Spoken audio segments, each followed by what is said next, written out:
Welcome na po natin sa ating programa si Sir Ruben Licera. Isa po siyang business consultant, award-winning digital growth strategist, digital marketer at entrepreneur. Good morning, Sir Ruben. Ako po si Lisa Flores, kasama ko si Charo G. Welcome po sa Shoppers Talk. Good morning, Ma'am Lisa. Good morning, Charo. Thank you very much for the invitation. Kamusta ang umaga natin, Sir Ruben? Mabuti naman. Mabuti naman. The weather in Cebu is very sunny. Kaya Wow. we extend our what do you call this support to those who are being affected by the typhoon right now. Yeah. Ayan, And I think this is also a special time for people to consider understanding more about financial stress kasi it is times like this that we appreciate the value of financial literacy. Yes. So, ano bang typical na umaga kay Sir Ruben? Kayo po ba yung morning person? I'm a morning person po. I wake up as early as 5:30 tapos pero in between, so example mga around 1 p.m. to 3 natutulog ako. Tapos I resume tapos pag around 9:30 in the evening tulog na naman. So yun yung pattern ng lifestyle. Ayan. So, Sir Ruben, umpisahan na po natin yung ating talakayan. Alam namin, nag-aabang na rin yung aming mga ka-shopper dyan. Sabi nga, yung kanina nga bago kayo umere, na pag-uusapan na namin yung tungkol sa mga stress. At siyempre, isa nga dyan yung sinasabing financial stress. Pero, kailan po ba natin nasasabi, Sir Ruben, na ang tao nakakaranas na ng financial stress? O kaya ano po yung financial stress, Sir Ruben? Ganito kasi sinasabi ko talaga sa mga tao, sa mga clients ko. Pag masakit ang ulo mo, may sira ang tiyan mo, tapos parati kang matamlay, you need to check a doctor first. Kasi if you check with the doctor, then the doctor would say, healthy ka ba? May problema ba sa'yo? Kasi kadalasan, pag hindi na-diagnose yan properly, then basically there's an issue. But most of the time, pag napunta ka sa doctor, wala ka namang sakit talaga. So if you're suffering headache, fatigue, may problema ka sa tiyan, posibleng may financial stress ka na. So financial stress is not the lack of money because at some point then, overabundance of money not properly managed can also cause financial stress. So financial stress is an essential skill that one should master for us to be able to succeed in career, in relationship, in business, or personal life. Kaya I always tell people, if you want to really succeed, don't avoid financial stress. You need to embrace it. You need to manage it for you to succeed. So, mahalaga po talaga yung, sabi nga natin, management. Di po ba, Sir Ruben? No. So, ito nga, sabi nga natin, kakulangan ng pera, masasabing isa nga talaga yan sa dahilan ng financial stress. So, meron po ba tayong mga paraan na pwedeng gawin para, sabi nga, yung ma-break yung cycle nung sinasabi nga nalang kakulangan ng pera? Opo, magandang tanong yan, Ma'am Lisa, kasi kadalasan po talaga.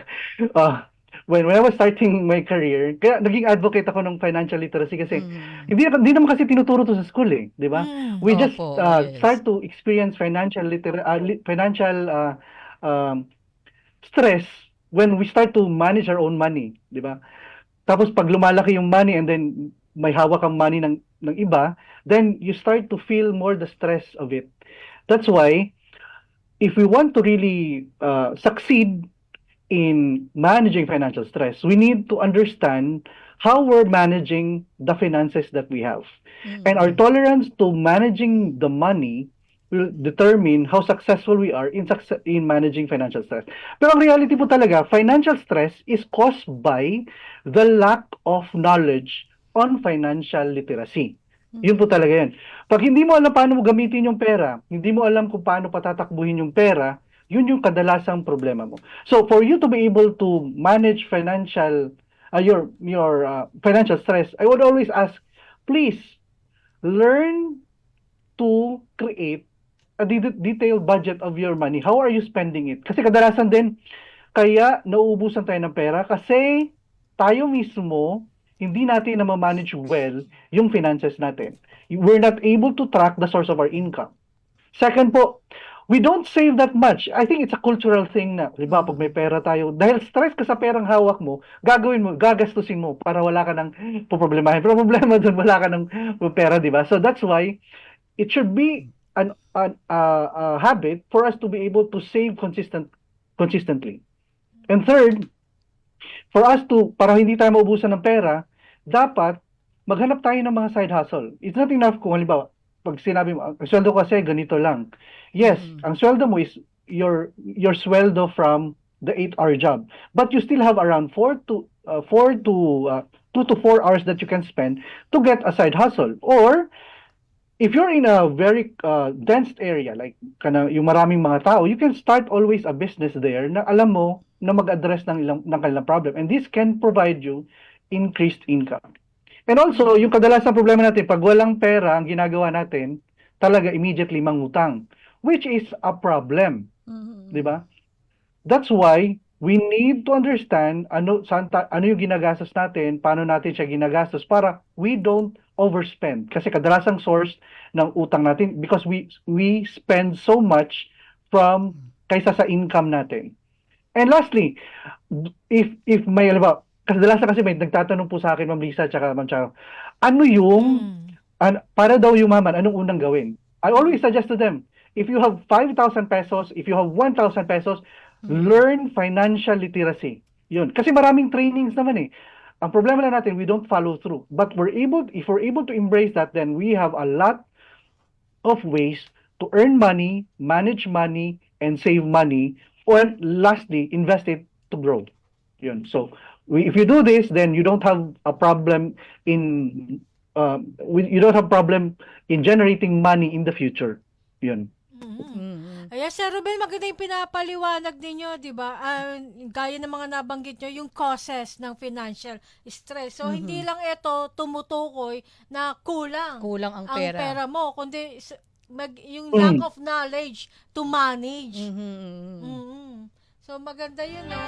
Ang ano ko lang po dito, ano ba kasi parang yung karaniwan mindset ng ating mga ka-shoppers?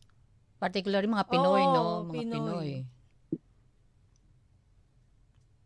Pag Pinoy kasi kadalasan, kaya nauubusan tayo ng, ang tawag dito, may problema tayo sa pera. Una, yung kulturang utang na loob. Di ba? Kadalasan kasi napag-uusapan yun online eh. There's nothing wrong with utang na loob. Kaya lang minsan kasi yung utang na loob natin masyadong malalim and unwarranted. May mga tanong nga eh. May mga tanong, responsibilidad ba ng mga anak ang magulang, di ba? Kasi utang na loob, kaya you need to pay back. I will always tell them, hindi responsibilidad ng mga anak ang mga magulang. Pero the reality is, I have talked to a lot of multimillionaires, billionaires, and wala pa akong nakitang successful na ganun na hindi nila tinitake care ang parents nila. So that's one thing. So if you're thinking of utang na loob, you need to quantify it. Kasi if you're able to quantify it, and lulubog ka dun sa utang na loob na yun. Di ba? Pag nabayaran mo na, move on ka na.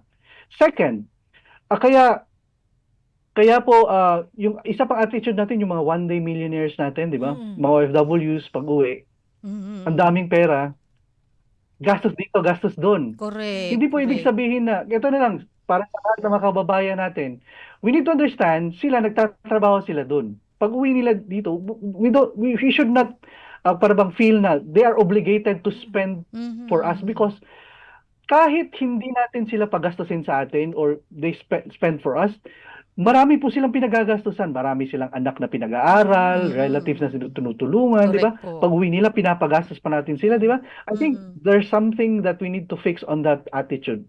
Tapos, I think we need to correct also. Ito na lang, kadalasan kasi napapasubo ang Pinoy, lalo na pag may mga, di ba?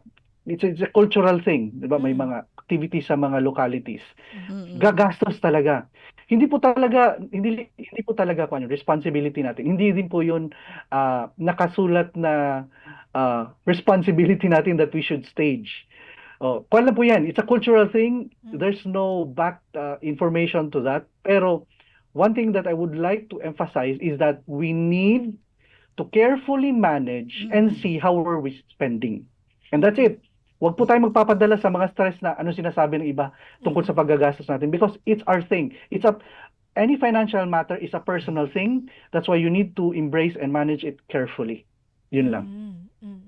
Yun.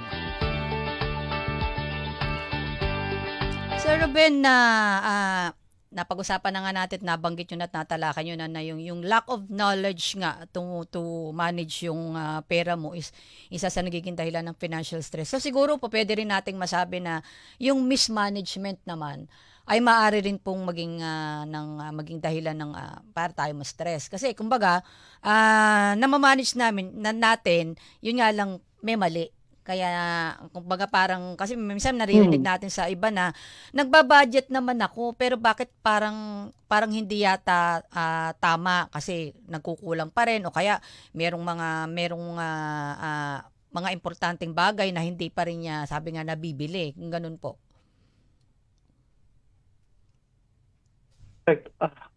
Opo, kasi kadalasan that's why when I teach financial literacy or financial management to people or pag may ma-consulting ako ganyan, the first thing that we always go is do the financial audit, the financial life audit kasi when you do a financial life audit, you would understand paano ba ginagastos yung pera mo. Kasi doon mo rin malalaman ano yung kadalasang mali sa pagmamanage ng pera mo. Kasi minsan po talaga our spending habit is driven by our lifestyle. And most of the time, kaya malaki yung expense natin kasi our life is so complicated. That's why I always suggest, pagkatapos ng audit, how can we simplify our finances? Meaning, ano ba, example, meron kasi ako mga nakikilala, example, na masyado silang masine. So sabi ko sa kanila, pag nagsine ka kasi, almost once a week sila nagsisine. So, 4 times, dalawa sila, that you will spend around 5,000 pesos, di ba? So, I told them, why not, kung di ba, mahilig talaga kayong ganito, nanood ng sine, why not get a Netflix, get a Disney Plus, get kung ano-ano pang Amazon Prime, that's around Yes less po. than 1,000, and then you can buy just a popcorn and then spend it at home. Pwede mo pang dalhin yung mga kapatid mo, mga anak mo, di ba? So, meaning, there are things that you can do to minimize spending. Kasi at the end of the day, ang spending naman talaga is because of emotional, kasi lahat ng spending, puro emotional yan di ba? Kahit sa marketing, one thing, if we're triggering somebody to buy, it's always about emotion. Because if you're able to trigger emotion, then they will buy. That's the same thing with spending. If this triggers you, then you will spend. Kaya, yun. We need to understand, we need to master ourselves. What triggers us and how can we simplify the spending? So example po, ako po talaga, mahilig po talaga ako sa steak. So pag pumunta po kayo sa restaurant, pinakamura pong steak na quality ng mga Wagyu, it's around 4,500 per steak, per dinner. Tapos, when I did an audit, na-realize ko, pwede palang bumili sa Landers nito at just around 3 pieces at around 1,200. So, I can save more. So, I can have the same feeling, I can have the same emotion of eating. Kasi when I succeed on something, parang part of, parang celebratory, ko yun parang habit. So, with that, I'm able to cut the cost, but it's the same feeling. And the best part is I'm able to spend it with my friends, with my family, with my wife, kasi I'm able to spread it to them. So, that's one thing that we need to embrace. Manage your emotion in spending. Second is, tingnan nyo po, ano ba yung mga hindi nyo pa nababayarang mga utang. Pero kadalasan po kasi yung mga credit cards, normally, kung may problema po kayo sa credit card, normal po yan. Kasi with all of the challenges that we have right now, economic challenges, di ba, may mga problema po talaga na hindi talaga natin mabayaran kagad. But when it happens, I would suggest that you call the banks. You call the court kasi they will provide you best terms, and when they provide you best terms, siguraduhin nyo pong mabayaran nyo kagad. Kasi pag nabayaran nyo, then the feeling is better and good, and then in the future, you can still have, ano tawag dito, financial favors from them, in the future, pwede mo silang magamit to really provide support to your business. And next is, kung kuwan po, kung may sweldo kayo, ang sinasuggest ko rin sa iba, yung mga auto debit sa mga accounts ninyo. Mm. So example po, ako po, mayroon po akong isang account sa business, pag nabayaran po, nabigyan po ako ng allowance, wala po pala akong sweldo I just get allowance. But at the end of the year, yun sharing sa business. Pero yung allowance na pumapasok po sa akin, automatic pumupunta siya sa different four accounts ko. May blessing account ako, may investment account, para hindi ko na siya magalaw. So literally, I would know, I feel like kailangan ko magtrabaho talaga kasi kailangan akong mag-earn. Pero when I check my accounts, andun na pala yun siya.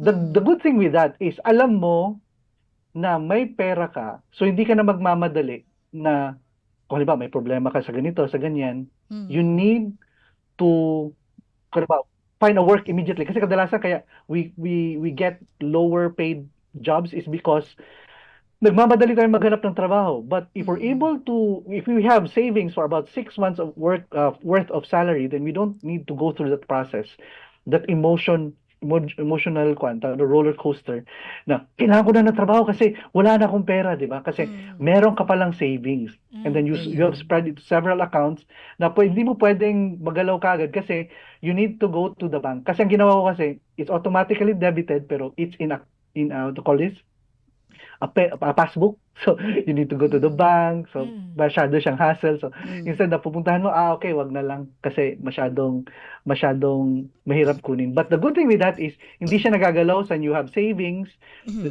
savings in different portions. Diba, if you want to travel, meron kang magagamitin, emergency, meron ka rin. Yes. Which I call, by the way, contingency fund. Kasi, pag emergency kasi, di ba? Pag emergency, kadalasan, maraming emergency mangyayari sa buhay mo. Sir Ruben, Tapos, may blessing fund din po tayo. Ginagamit natin sa paglilingkod and so on. ayan, Sir Ruben, sa ganito pong sitwasyon na nakararanas yung isang individual, di ba? Okay lang din mo ba sa simula na i-open na nila ito sa pamilya? I think that's the first way to embrace the financial crisis that you have. Kasi kadalasan tama kayo dun, Ma'am Charo, kasi pag may problema ka, ganito if you're a business owner or if you're a person na you're suffering financial stress, the immediate thing that you need to do is look for somebody whom you can confide it with. And normally sa relationship, diba, may asawa po kayo, sabihin nyo sa asawa nyo. Diba? Or kung may business partner kayo, sabihin nyo sa business partner nyo para kumbaga, they would be able to help you. Yun. That's a very good suggestion po, Ma'am Charo. Kasi, pagkatapos nun, you need to go through the process. Embracing. Kasi, if you don't recognize na meron kang problema sa pera, then, wala kang iisiping susolusyonan. The problem there is lalaki yung problema. Gusto ko rin malaman yung pananaw ni Sir Ruben. Di ba may kasabihan na kapag maiksi ang kumot, matuto kang mamaluktot. Paano ba yung mindset na yun, Sir Ruben? Kasi ways din yan Pag maiksi ang kumot, marunong mamaluktot. Pwede po yan at some extent. Kung sa personal siguro, definitely. Because there's a lot of ways to do that. But at some point, kung maiksi ang kumot, maghanap ng mas mahabang kumot. So example, kung feeling ninyo yung sweldo nyo ngayon sa business sa employment ninyo is way lower sa gusto nyong standard of living, then find a skill, learn more para pwede kayong mag-earn ng more. Pero hindi po sabihin na pag nag-earn kayo ng more, tataas din yung spending ninyo. No, it should complement to your way of life. Yun. So, depende po yan sa mentality, but I always suggest, kung maiksi ang kumot, maghanap po ng mahabang kumot. Ayun. Pero be sure na ready kayo na marunong kayo maghanap ng mahabang kumot.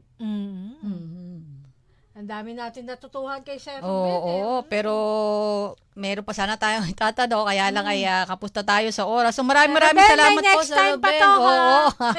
May kasunod pa, ayan. Hingin na lang kami, Sir Ruben, na para dun sa mga Paalala. nakikinig sa atin, paalala, best advice to dumaranas manage. ng financial Ayan. stress. Tsaka baka meron pa po kayong gustong Batiin. batiin. Go ahead po.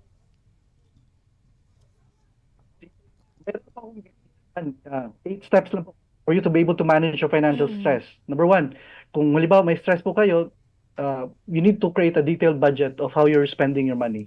The second po, you need to build your contingency fund. Contingency fund po is you have 3 to 6 months worth of living expenses para hindi po kayo magmadali for yours to spend. And third, you need to automate your savings po for your investment. So you need to set up na ang iyong account will automatically transfer amounts to your investment accounts para hindi ka na mag-isip. And number 4, kung may mga utang po, bayaran po natin. Lalo na yung unahin natin yung mga high interest debts para hindi siya masyadong lumaki. And number 5, you need to increase your financial literacy. Kung kaya nyo mag-invest o kaya nyo gumastos ng malaki this 13th month pag na may natanggap kayo, I would suggest that around 20% of that is allocated in increasing your financial literacy. And number 6, diversify your income. Pag may income na po kayo sa employment, maghanap po kayo ng ibang paraan na hindi kailangan ng mas additional time for you to have more income. And number 7, you need to set realistic financial goals. Kung wala po kasi tayong goal, hindi po natin ma-measure kung ano yung effectivity ng money natin. That's why you need to have a goal. So example, gusto mo magkabahay, gusto mo na magkasasakyan, be very realistic about it. And number 8, you need to monitor and adjust your finances regularly. If you are able to generate financial statement sa mga gastusin nyo, much better. Because monitoring your finances is like a step towards growing yourself, your career, and your business. Maraming salamat po. Thank you, Ma'am Lisa and Ma'am Charo for the time. Yes, maraming salamat din Looking po. forward Have a to happy weekend po. be able to visit you again. Yes, opo. Sige po, salamat Maraming po. salamat. Happy weekend, Sir Ruben. Marami tayong natutuhan.